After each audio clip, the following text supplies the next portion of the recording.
The march and march protests have come and gone.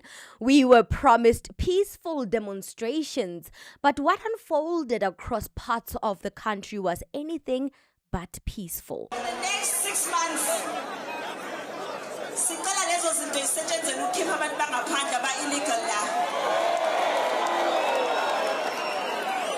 From building to building, mabahambe. Guys, from now on, South Africa yonke, for as long bengakahambi, every Thursday siyamasha.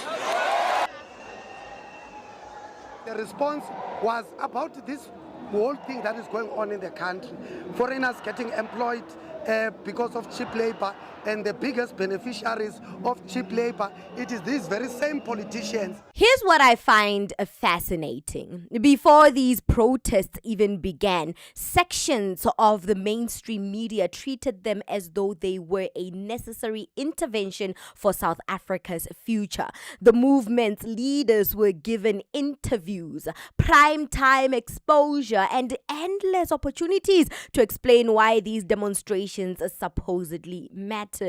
The message was simple. This is about fixing South Africa. This is about saving the economy. This is about restoring law and order. But once the protests were over, the narrative changed.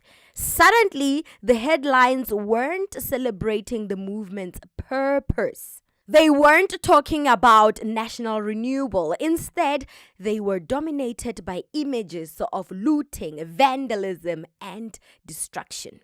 The story became South Africans loot during anti-immigration protests. Think about how the rest of the world consumes that headline. Not the context, not the politics, just the image. A country where anti-migrant protests ended with scenes of chaos and criminality.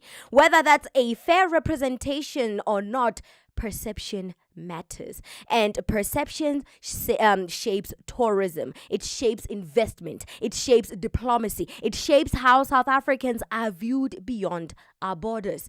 Now, supporters of the movement insist the protests were a success. They argue that vacancies are opening up, that businesses are hiring South Africans, that opportunities once occupied by undocumented migrants are now becoming available to local communities.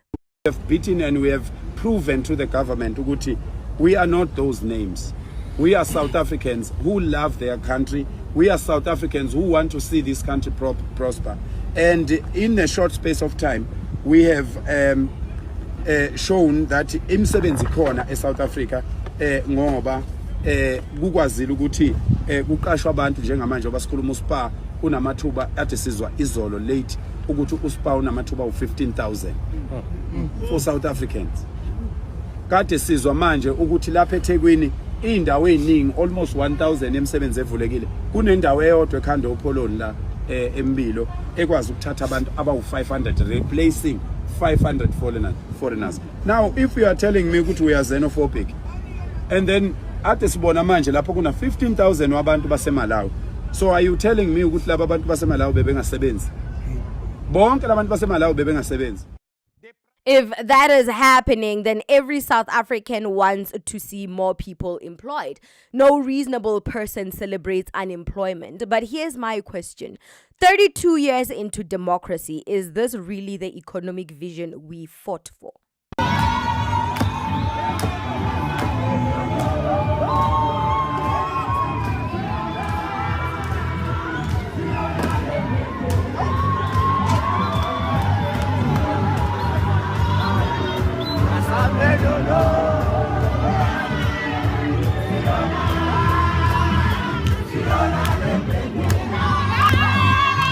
Are we supposed to celebrate that our biggest breakthrough is becoming delivery drivers, street vendors, casual laborers with little security and few long-term benefits.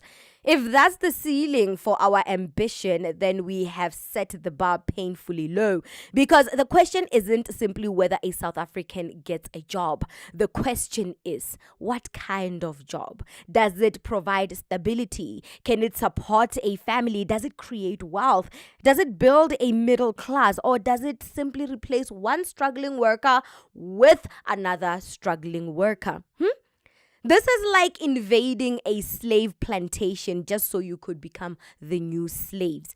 We also have to ask another uncomfortable question. If these opportunities already existed, what exactly prevented South Africans from taking them before? Was it only undocumented migration? Or are there much deeper problems within our economy? Problems like stagnant growth, poor education outcomes, limited investment, corruption, and an economy that has failed to produce enough quality jobs for millions of people is the key problem, not the migrants. Now, to be fair, there are business owners who say they have experienced positive changes. Some claim they've seen increased sales or gained customers following the closure of competing migrant-owned businesses. Those experiences deserve to be heard too. So instead of speaking for them, let's hear directly from one business owner, a Mr. Mamecha from Makotopong village in Limpopo province, South Africa. Take it away. No, yeah, the business waits for no one, as you can see, on your way to deliver bread. Way to deliver bread. Business has been booming ever since March and March. Yes, our business has been booming so high. Hey, let me tell you, I even hired another worker to come assist because the business was blooming. That is so insane. So you are expanding your business as we speak because some foreign-owned shops have closed down. So you are the main source of supply. Yes, I'm the main source of supply. Even those who were not buying from us, they are coming in, buying. Even the walk-in, the walk-ins is so high. So what she's saying is that she expanded beyond the villages, beyond the vicinities. That is how much I think maybe foreign entities and business were hogging the business, that they didn't give our locals a chance. Yes, they didn't give us a chance. But now, yes, we are working. I feel like one last question. Not a lot of Black South Africans are business owners. It's just a few. And I'm saying that I wish that a lot of us can own businesses just like you own different kind of business. I don't want us to celebrate becoming delivery people, delivery men. I know a job is a job. I feel like 32 years into democracy, we should aim for more. Yes, actually, if they can support us as they do, we can grow. And if we grow, it means more employment. We will hire more workers. Yes. So March and March really had a positive impact. Yes, March and March has had an impact on us small businesses as we are growing, and we have seen that if these people can go, really, we can expand. And if we expand, it means more employment for the Black community. Well, these are just only a drop in the ocean. A drop in the ocean. A few people that actually see a boom in their business. A few people that maybe could celebrate. Maybe they have the, not the right, but they have the stronger voice to voice out that their businesses are seeing growth. Maybe this is the positive side of the protests.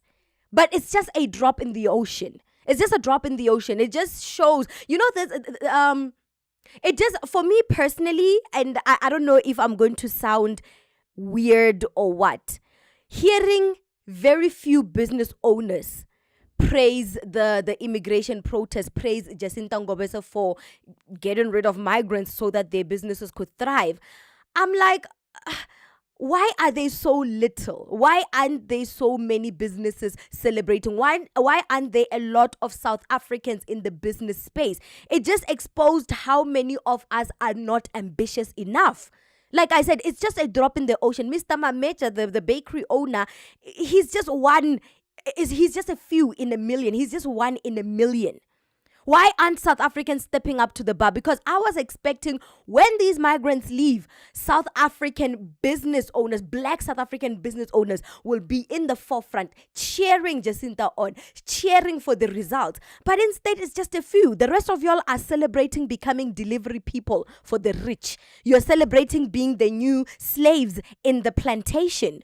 So I'm just like, did these protests work? Or maybe South Africans in general were just not ambitious enough. And they used these protests, these migrants, as scapegoats to expose how incompetent, or maybe should I say how lazy they are. I don't know. Like I said, I want to show you the positive side. I've showed you the positive side. But in my opinion, I just feel like it's just one in a million. These are just a few people that I see trending, praising Jacinta. Business owners, they are just few. The rest are happy to become service delivery boys and girls, happy to do the bare minimum jobs that don't even create generational wealth. Is this something we should celebrate? It just exposed how many of us, or just exposed how the black community in South Africa is not ambitious enough. That is just my 2 cents.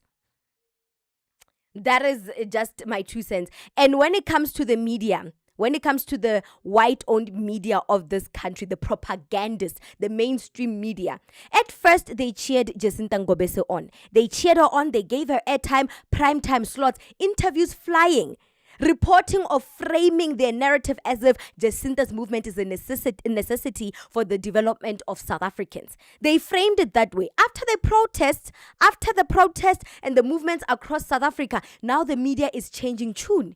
Now the necessity of South Africa's development is reduced to black South Africans are looting. Black South Africans are causing havoc. The marches were not peaceful. The protests were not peaceful. They were looting all around. Just look at them. So they targeted these African migrants so they can loot from their businesses. So they can steal from them. That's what they're good for.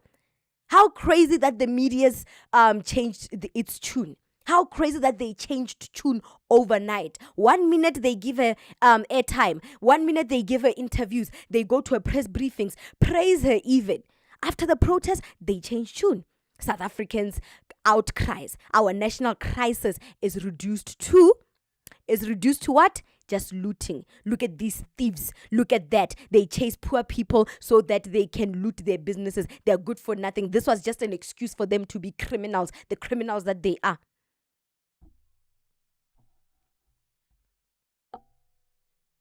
The mainstream media is shaping a narrative for the international community out there to paint South Africa in a bad light. And we all know who is behind this. I'm not going to say it. It's Israel. They're painting a bad light. The once democratic state of South Africa that was respected for its multicultural identity, that was celebrated for honoring the values of democracy, for forgiveness even, for forgiving the ones that once oppressed them, for being the voice of humanity, Ubuntu, unity. Today we are seen as these vicious dogs that fight every Tom, Dick and Harry. We are seen as vicious dogs that attack one of their own. We are seen as Afrophobic, xenophobic. You can even add racist to the heap, because the Boers are running their mouths on these international platforms saying that we are murdering them because they are white. We want revenge for apartheid. Yeah. Israel and the United States are working overtime. They are working overtime. And it's working. And black South Africans don't even see beyond the BS. They don't even see beyond the BS. They don't even see that the immigration crisis is not only limited to South Africa. It's not a spontaneous event. It's not only limited to us. People are facing immigration crisis, but you don't see them up in arms. So the ones that used, or the ones that wanted to destabilize South Africa, they shined a light on this issue so much so they put it right in our faces, blocking our peripheral views, blocking the point of view, putting it right in our faces because they know that we're emotionally reactive. It's a psychological thing. A person reacts to what is being presented in front of them. They shined a light on the issues that we've been facing for more than 25 years, and they made it seem like it's a new thing and you deserve to be angry. We've been living with African migrants for more than 50 years. Even during apartheid, Malawians, Zimbabweans, people from Botswana came here to build infrastructure in South Africa. The apartheid government even kidnapped some of these nationals out of their home countries and brought them here to be slaves, to be laborers. And today you're going to turn around and act like migrants, immigration is just a spontaneous thing. It's only limited to South Africa. It's only our problem, as if the rest of the world doesn't have immigration problems. Guys, you guys are mad. But anyway, I just showed you the positive side of it. People are happy about Jacinta's work. Businesses are seeing a rise in their market. The market is seeing a rise in sales. Some people are happy, but it's just not a lot. It just exposed how not ambitious we are. What do you think about this segment? Comment to us in the comment section below. Don't forget to like and share the broadcast. Subscribe to our YouTube channel. Hit that notification bell so you don't miss these groundbreaking conversations right here on the African Diaspora News channel.